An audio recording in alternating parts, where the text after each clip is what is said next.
اساسا مش مصدق ان انا كاتب. زمن نهاية البداية، يوه زمن انسحاب الروح من ثورة التصحيح.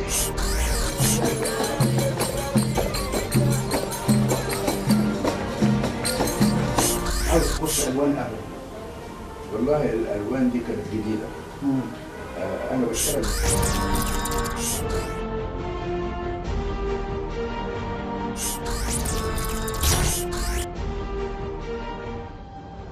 الرحمن الرحيم. حمدا لله تباركت اسماؤه وجل ثناؤه ولا اله غيره، وصلى الله وسلم وبارك على البشير النذير سيد الاولين والاخرين سيدنا محمد وعلى اله وصحبه اجمعين. ايها الاخوه، انني في هذا اليوم الطيب المبارك اقدم لحضراتكم علما من اعلام الفكر الانساني في الشرق الاسلامي. هذا العالم الجليل والعلم والبحر الزخار الذي يجمع بين الأصالة والمعاصرة. يمكنك يا أخي أن تجد فقيها عظيما يتحدث عن الفقه التقليدي، ويمكنك أن تجد فقيها عظيما يتحدث عن الفقه المعاصر، ويمكنك أن تجد عالما تربويا يتحدث عن المناهج التربوية المعاصرة، ويمكنك أن تجد عالما تربويا يتحدث عن التراث أو عن التربية في التراث.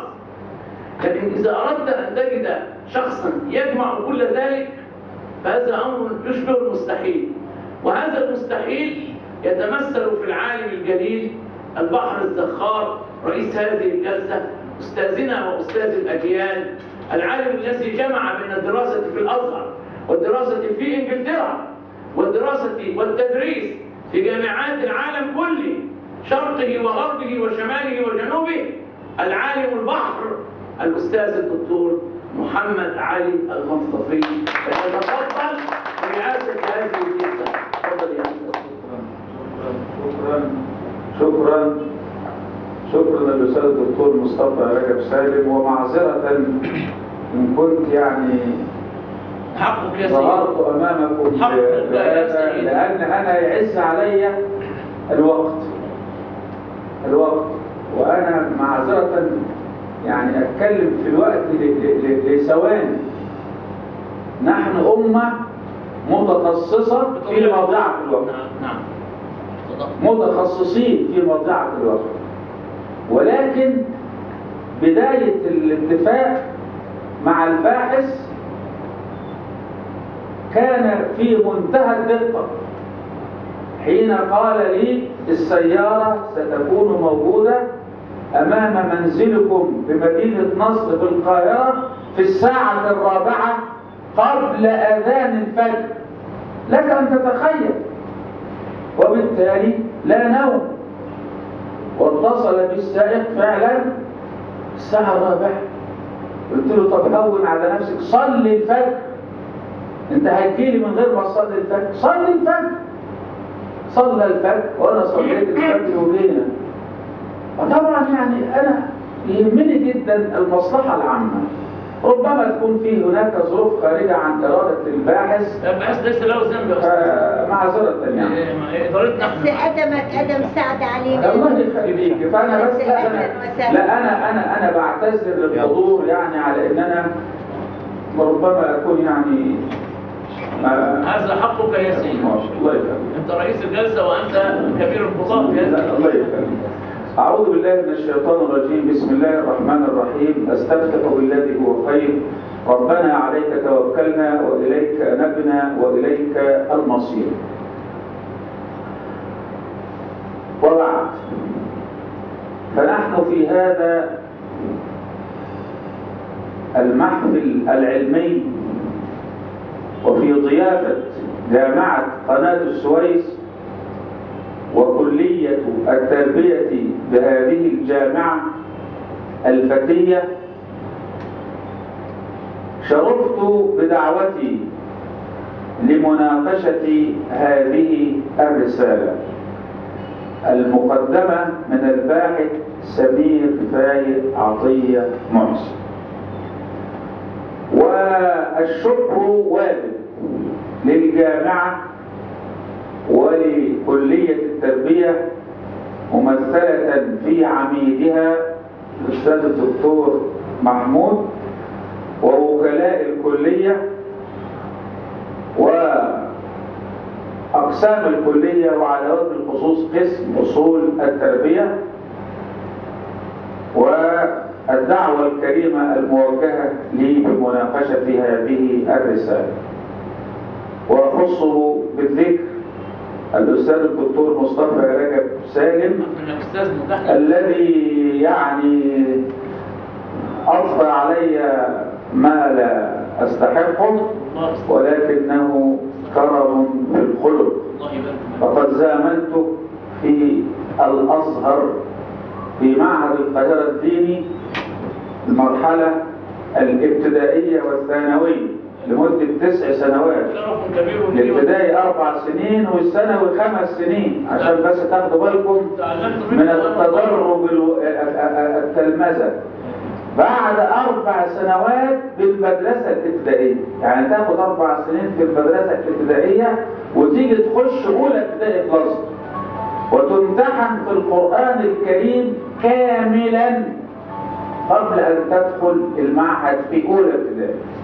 فالأستاذ الدكتور مصطفى يعني شرفني بهذه الدعوة الكريمة، وهو أستاذ لا يحتاج إلى يعني كثير حديث، فأنتم تعرفونه كثيرا في الوسط في هذه المدينة المباركة وفي هذه الجامعة المباركة. أما الأخ العزيز الدكتور رزق منصور بديوي فهو يعني طنطاوي من الصندق، وأيضا شرفت بأن أشرفت عليه في رسالة الماجستير، والحمد لله رب العالمين. الآن هو يعني ما شاء الله هو قائم بأعمال رئيس القسم هنا في الكلية، وله باع طويل في الأصول التربوية. وأيضا الشكر واجب للحاضرين أو للحاضرين الغائبين، الأستاذ الدكتور أحمد محمد عويد أستاذ الدراسات الأدبية، والدكتور رفعت عمر عزوز أستاذ أصول التربية المساعد بالكلية، وهما في سفر حفظهما الله وأعادهما بسلامة الله. ثم الشكر لكم أيضا على الحضور، والشكر أيضا مقدما للباحث عشان بس نرفع معنوياته، عشان هو كده مش عارف بادئ اليوم كده مكشر شوية، وكان عندي العميد برضه مكشر كده مش عارف ليه، انشرح شوية يا عم. حضرتك مكشر ولا حاجة؟ أنا بس عندي تعبانة شوية. عينك تعبانة؟ عندي أنا تعبانة. طيب شوف عيني مالها.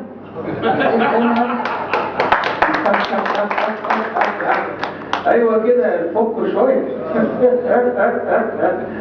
لا ان شاء الله الف الف سلامه ليك يا استاذ سمير.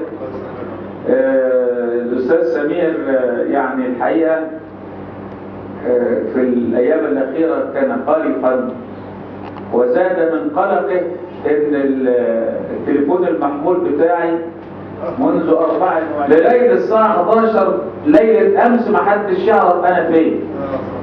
فقالوا الراجل ربما هاجر، يعني في هجرة غير شرعية وهجرة شرعية. يقول لك هذا جيت العيش من قبل. أو جيت من قبل. ولكن الحقيقة الحمد لله ربنا أكرمنا وحضرنا قبل الموعد. الساعة 9:15 كنا موجودين في مدينة العريش، ودخلنا هذه الكلية قبل أن يدخلها أحد. فاحنا الحقيقة بنسعد حين نحتفل برسالة نناقشها أو محفل أو منتدى إلى آخره. إجراءات المناقشة إن شاء الله سوف تسير على النحو التالي. سوف يقدم الباحث لدراسته فيما لا يتجاوز 10 دقائق أو 15 دقيقة، وبعدها سيناقش الأخ العزيز الدكتور رزق البديوي الباحث، ثم أثني بعده، ثم يعقب الأستاذ الدكتور مصطفى رجب سالم باعتباره مشرفا على الرسالة، ثم نعلن الحكم والنتيجة. بس تعديل بسيط، انا مش هعقب، انا هقول الدرس المستفاد اللي انا شخصيا استفدته من المناقشين، ولا سيما استاذنا الجليل سعاده الاستاذ الدكتور محسن. هذا كرم اخلاق من حضرتك. خلاص استعدت نشاطك جامد يعني؟ طيب استعن بالله توكل على الله كده واتحفنا يعني موجز يعني في حدود الوقت. اتفضل. بسم الله الرحمن الرحيم. لو سمحت انا اسف، في خطأ في الاجراء، انا ما قدمتش البيان الحالي، معلش ثواني. بيان حالة الطالب، الاسم سمير فايق عطية محسن، الوظيفة اخصائي شباب اول. طبعا مش هنعلن تاريخ الميلاد. جهة العمل مركز شباب مدينة العريش بمديرية الشباب والرياضة بالعريش. ليسانس آداب قسم اجتماعي كلية الآداب جامعة عين شمس. دبلوم عام في التربية كلية التربية بالعريش جامعة قناة السويس. دبلوم الخاص بالتربية كلية التربية بالعريش جامعة قناة السويس. موضوع البحث المضامين التربوية في الشعر السيناوي. موافقة مجلس الكلية على التسجيل 9/6/2009. 9/6/2009. التاريخ ده مظبوط يا؟ ايوه نعم. طيب موافقة مجلس الدراسات العليا 15/9/2010. دي هنا الموافقة على المناقشة يعني. اعتمد السيد الدكتور رئيس الجامعة في 10/10/2009 بالموافقة على تسجيلية دفعة الرسالة في التربية وقسم اصول التربية. تم تحت إشراف الأستاذ الدكتور مصطفى رجب سالم أستاذ المناهج وطرق تدريس اللغة العربية ورئيس قسم المناهج وطرق التدريس بكلية التربية بالعريش جامعة قناة السويس.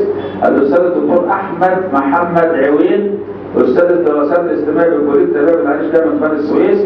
الدكتور رفعت عمر عزوز أستاذ أصول التربية المساعد كلية التربية بالعريش جامعة قناة السويس.